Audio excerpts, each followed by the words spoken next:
اور مجھے سیمینار کی نشست میں لوگوں سے مل کر اس بات کا اندازہ ہوا کہ برطانیہ میں اردو زبان کی مقبولیت کافی فروغ پا رہی ہے۔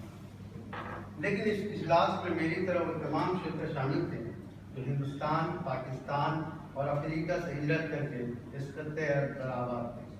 جب اس بات کا انکشاف ہوا کہ برطانیہ میں اردو زبان بولنے والوں کی تعداد کئی سو نہیں بلکہ کئی ہزار سے زائد ہے، تب مجھے اس بات پر حیرت ہوئی اور ساتھ حد درجہ خوشی بھی محسوس ہوئی۔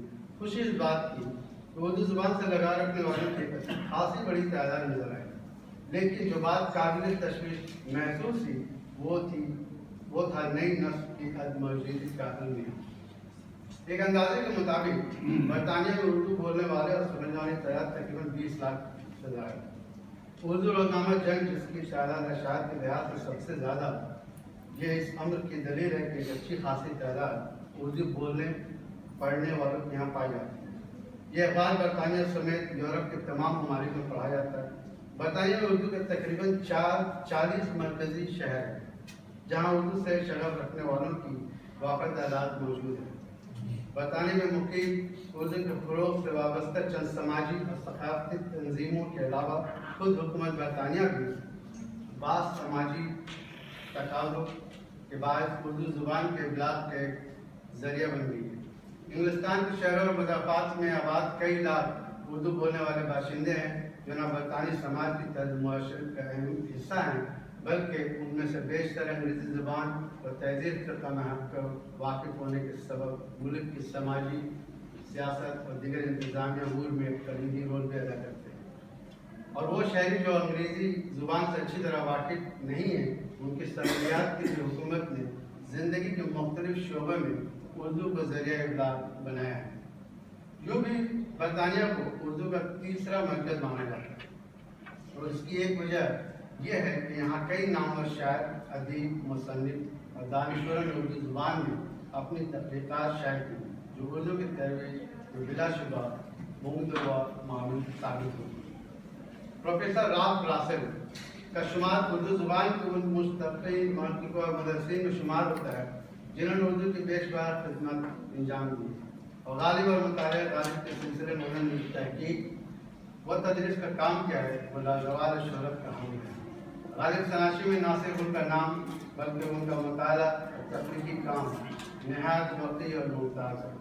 وہ دراصل London school of oriental and African studies سے اردو پروفیسر کی حیثیت سے منسلک تھے۔ ڈاکٹر گوپی چند نارنگ کی تحقیق کے مطابق اردو زبان کی سب سے پہلی گرامر ایک ڈچ اور اردو شاعر نے ترتیب دی تھی جس کا نام کیٹلر تھا۔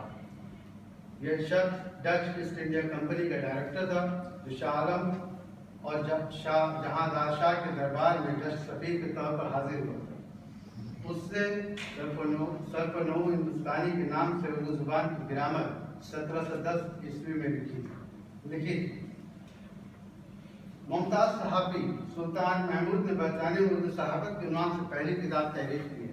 سر عبدالقادر اردو کے پہلے ادیب ہیں جنہوں نے 30 کی دہائی میں جب وہ وزیر ہند کے کونسل کے ممبر تھے لندن پہنچ کر پہلی بار اردو مجلس کی داغ ڈالی تھی جس کے زیر اہتمام ہر ماہ ادبی نشست منعقد ہوتی تھی۔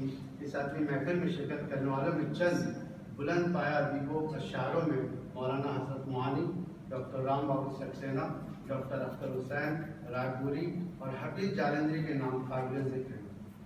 برطانیہ میں جو ادارے اردو زبان ادب کی خدمت انجام دے رہے ہیں ان میں BBC لندن کا نام خاص طور پر قابل ذکر ہے۔ BBC کا اردو پروگرام نہ صرف برطانیہ میں بلکہ یورپ اور ایشیا کے دور افتادہ علاقوں میں بھی بڑے ذوق و شوق سے سنا جاتا ہے۔ BBC کا معروف ادبی پروگرام برگ گل جسے افسانہ نگار اور شاعر انور خالد مرتب کرتے تھے۔ اس کے علاوہ معروف براڈ کاسٹر رضا علی عابدی کا نام بھی قابل ذکر ہے جو یہاں سیمینار میں موجود ہے۔ فی الحال اردو زبان کی خدمت میں چند ادبی تنظیمیں نمایاں رول ادا کر رہی ہیں۔ ان میں اردو تحریک ایک تنظیم ہے جس کے بانی ڈاکٹر عبدالغفار اعظم ہیں اور ان کے نگرانی میں آج بھی ہر مہینے ایک ادبی نشست کا اہتمام ہوتا ہے۔ اس کے علاوہ صوفی کا بھی نام اہم ہے جو ہر سال لندن کے YMCA ہال میں ادبی نشست کا انعقاد کرتی ہے۔ اردو کے متعدد ڈرامے کے شوز بھی اکثر اسٹیج ہوتے رہتے ہیں۔ اس تناظر میں رفعت شمیم کا نام قابل ذکر ہے جنہوں نے لندن کے واچ مین تھیٹر میں اردو کے کئی ڈرامے اسٹیج کیے۔ مجھے پچھلے 15 سالوں میں متعدد محفلوں اور انجمنوں میں شرکت کا موقع ملا۔ برطانیہ میں مشاعرہ نہایت مقبول عام ہے اور لگ بھگ ہر ہفتے نہیں تو ہر مہینے ایک مشاعرہ کہیں نہ کہیں منعقد ہوتا رہتا ہے۔ کچھ عالمی کانفرنس بھی منعقد ہوئی لیکن ان سے کوئی ٹھوس بات سامنے نہیں ہے، یعنی اردو زبان کی مسائل پر باتیں تو ہوئی مگر خاطر کا کوئی نتیجہ برآمد نہیں ہوا۔ اس کے علاوہ اردو ادب کے رسالے بھی منظر عام پر آئے، تاہم ان کا وجود اردو کے لیے کوئی دیر بعد کام انجام نہیں دے سکا۔ اس کی ایک وجہ یہ تھی کہ صحافت و ادب سے ناشنا معمولی شدت رکھنے والے حضرات مدیر کو منصف پر پائے تھے، جس کا نتیجہ لازماً نکلا کہ رسالے کی اہمیت رفتہ رفتہ ختم ہوئی۔ میں اس بات سے اتفاق کرتا ہوں کہ برطانیہ میں اردو کا جو حال اظہار ہے اس پر سنجیدگی سے بحث کی جانی چاہیے۔ مجھے اس کی بھی تشویش ہے کہ یہ معاملہ ادب سے متعلق یا محض اردو زبان میں بول چال سے وابستہ ہے۔ مثال کے طور پر ایک نوجوان بچہ جس کی پیدائش برطانیہ میں ہوئی ہے، جو ہندوستانی گانے سننا بھی پسند کرتا ہے اور گاتا بھی ہے، اگر اسی نوجوان بچے کو مشاعرے کی جانب اراغل کیا جائے تو وہ برجستہ کیا کرتا ہے، یہ بڑے بوڑھے کے شوق ہے، اس سے ہمیں کوئی لگاؤ نہیں۔ اب اس بات کا کیا جواب ہے؟ اگر نئی نسل کے اس مفروضے کو مان لیا جائے کہ مشاعرے کے چلن کو بدلنا چاہیے، اس روش کو اگر بدلا جائے تو کیا نئی نسل کے لوگ مشاعرے میں شرکت کر سکیں گے؟ بالفرض محال مشاعرے کا چلن بدل جائے تو اس کا نعم البدل کیا ہو؟ کیا مشاعروں میں شعراء اردو کے ساتھ انگریزی یا دیگر زبان میں بھی اشعار پڑھیں گے جو بہرحال اردو کے رواج سے ہٹ کر ایک عجیب اختراع کے زمرے میں شمار ہوگی، جو اردو زبان ثقافت کی سجوں پر کوئی بیش بہا ورثے سے ہم کو محروم کر دے گی؟ ویسے بھی برطانیہ کے مشاعرے میں آج کل شاید زیادہ ہوتے ہیں اور سامعین کم، جس سے یہ اندازہ ہوتا ہے کہ مشاعرے کی مقبولیت شاید زوال پذیر ہے۔ دراصل اردو زبان کے ساتھ سب سے بڑا مسئلہ روزگار کا وابستہ ہے، چونکہ اردو زبان کے ساتھ روزگار کا جڑا نہ ہونے کی وجہ سے زیادہ تر لوگ اسے محض مشغلے تفریح اور مسلمانوں کی زبان سے معصوم کرتے ہیں۔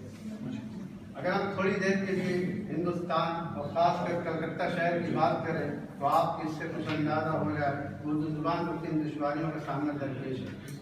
آزادی کے بعد کلکتہ میں اردو بولنے والوں کی اچھی خاصی تعداد موجود تھی اور اس وقت کے قوم پرست لیڈروں نے اردو زبان سے بے پناہ محبت ہونے کی وجہ سے اردو اسکول کا قیام کو ضروری سمجھا تھا۔ اس کا نتیجہ یہ ہوا کہ تقریباً 30 سالوں تک مسلمان لڑکوں اور لڑکیوں نے اردو اسکول سے تعلیم حاصل کر کے متعدد شعبے میں اپنا نام کمایا۔ اس کے علاوہ معاشی تنگی کا بھی ایک مسئلہ درپیش تھا۔ زیادہ تر مسلمانوں کی حالت اتنی اچھی نہیں تھی تو اپنے بچوں کا انگریزی اسکول میں تعلیم دلواتے، لیکن جو اردو اسکولوں کا تعلیم میں گرنے لگا اور مسلمانوں کی معاشی حالت بہتر ہونے لگی تو انہوں نے اپنے بچوں کو انگریزی اسکول میں تعلیم دلوانے میں فخر محسوس کیا، بلکہ یوں کہیے کہ بیرون ممالک میں روزگار کے لیے جانا اور انگریزی زبان کا جاننا سماج میں ایک اعلیٰ اور اہم مقام حاصل کرنا سمجھا جانا۔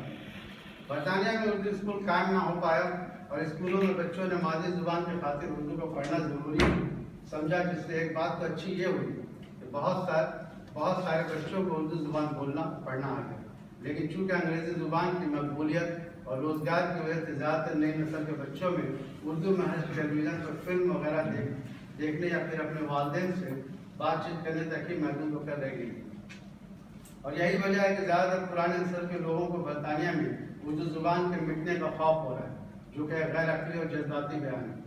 حال ہی میں جب لندن کے انڈر گراؤنڈ ٹرین پر سفر کرنے کے لیے ٹکٹ خرید رہا تھا تو اسکرین پر کئی زبانوں میں سوالات پوچھے گئے۔ مجھے خوشی کے ساتھ حیرانی بھی ہوئی کیونکہ ان زبانوں میں اردو زبان بھی شامل تھی۔ پھر میں نے سوچا کہ جب سارے لوگ انگریزی سے واقف ہی ہیں تو پھر آخر کیا وجہ تھی؟ اردو زبان کی بھی سہولت کو برقرار رکھا گیا ہے۔ اس کے علاوہ برطانیہ میں ایک دو نہیں کئی اردو کے ٹیلی ویژن چینل عام ہیں، جن میں کچھ مذہبی پروگرام، کچھ ڈرامے اور فلمیں وغیرہ پیش کی جاتی ہیں۔ حال ہی میں برطانیہ میں اسلام چینل کھولا گیا ہے جو انگریزی زبان میں اپنی نشریات پیش کرتا ہے، جن کی بڑھتی ہوئی مقبولیت اردو چینل کے آغاز کا باعث ہے۔ اسلام چینل کے پروڈیوسر نے بتایا کہ انہیں یہ جان کر حیرانی ہوئی کہ اسلام مذہب کے ماننے والوں میں سب سے زیادہ جو زبان بولی اور سمجھی جاتی ہے وہ اردو ہے، اور یہی وجہ ہے کہ چند رات نے اسلام اردو چینل کے آغاز کا فیصلہ کر لیا۔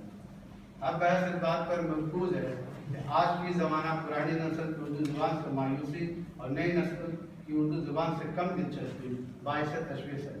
تو پھر یہ کون لوگ ہیں